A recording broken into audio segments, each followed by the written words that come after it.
परभणी जिल्ह्यात अतिवृष्टीसाठी राज्य शासनाने 2 दिवसापूर्वी 128 कोटी रुपये जाहीर केले होते। मात्र राष्ट्रवादी अजितदादांच्या पक्षाचे नेते विजय भांबळे या एकूणच शासनाने जो 128 कोटी रुपये निधी दिला त्यावर समाधानी नाहीत। खरं तर जिंतूर आणि सेलूचे अनेक नाव वगळण्यात आले आहे असा त्यांचा आरोप आहे। काय सांगाल सर, 128 कोटी रुपये मदत जाहीर करण्यात आली, मात्र तुमचा मतदारसंघ त्याच्यातून वगळण्यात आला असं म्हणणं आहे का तुमचं? 128 कोटी रुपये राज्याचे उपमुख्यमंत्री महोदयांनी कृषी मंत्र्यांनी दिले, त्याबद्दल त्याचे मनापासून आभार या ठिकाणी आम्ही व्यक्त करतो। परंतु सगळ्यात मोठं दुर्दैव आमचं असं झालं की आमचा मतदारसंघ म्हणजे जिंतूर तालुका हा संपूर्ण वगळला। सेलू तालुक्यातले 2 मंडळ, एक कुपटा आणि वालूर, ते पण त्या ठिकाणी वगळलेत। खरी परिस्थिती अशी की या दोन्ही तालुक्यात प्रचंड पाऊस झालेला आहे, याच्या नोंदी महसूल खात्याकडे। सततचा पाऊस या ठिकाणी पडला, जुलै, ऑगस्ट आणि सप्टेंबर आजपर्यंत या ठिकाणी पाऊस पडलेला आहे। आणि सगळ्या शेतकऱ्यांची मागणी आहे की जिंतूर मतदारसंघात, जिंतूर तालुक्यात पाऊस पडून सुद्धा आपला तालुका हा वगळलाय, ही प्रचंड एक रोष आज संपूर्ण शेतकऱ्यांमध्ये या ठिकाणी निर्माण झालाय।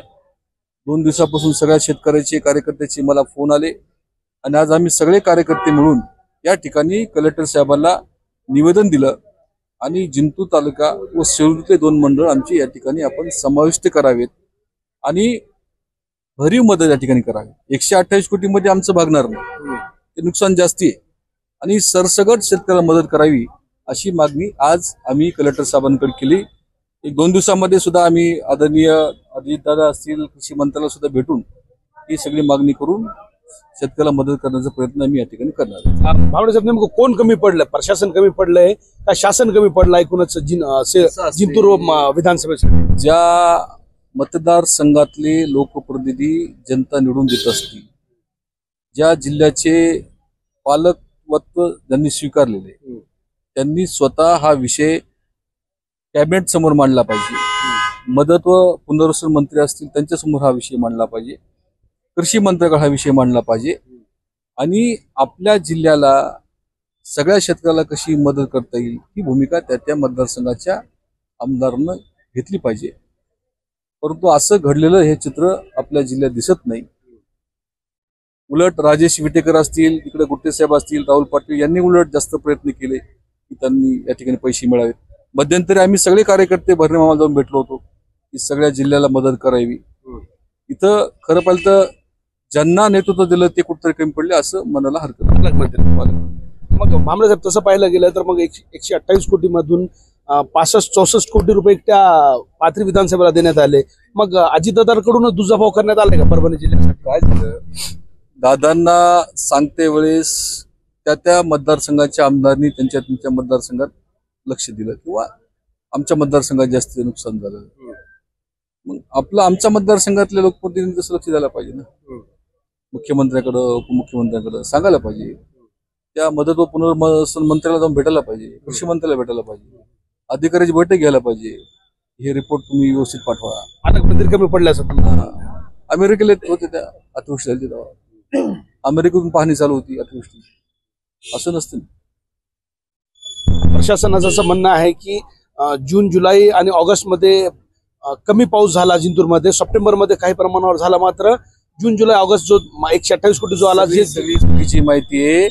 अतिवृष्टी ही 3 महिने सलग झालेली आहे। हा, जिंतूर तालुक्याला सलग म्हणजे सततचा पाऊस पडलेला आहे, सततचा, आणि सेलूमध्ये सुद्धा झालेला आहे। आता जिंतूरवर अन्याय झालाय, सेलूवर अन्याय झालाय, अजितदादांची भेट घेणार 100% घेणार आणि कृषी मंत्र्याची भेट घेणार, मदत व पुनर्वसन मंत्री त्यांना सांगणार आणि आमचा मतदारसंघ कसा त्याच्यामध्ये समाविष्ट करतील तो प्रयत्न आम्ही सगळे कार्यकर्ते करणार। किती मोठा नुकसान आहे जिंतूर सेलू? भरपूर नुकसान आहे। या मतदारसंघात किमान 100 कोटीच्या पुढे नुकसान असतं जिंतूर सेलू।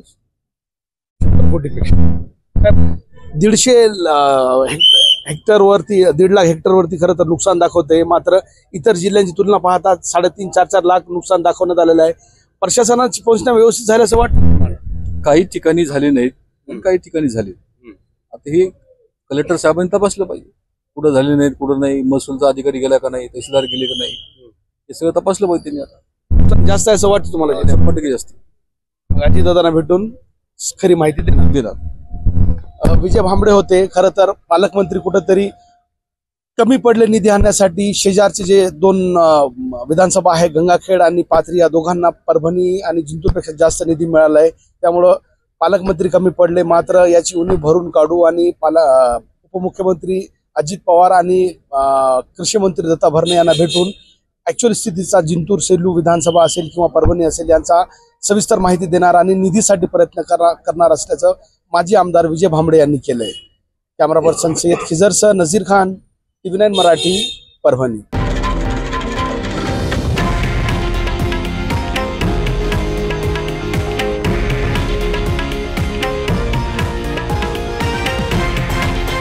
हे आहे देशातील नंबर 1 न्यूज नेटवर्क आणि आपण पाहत आहात TV9 मराठी, एकमेव.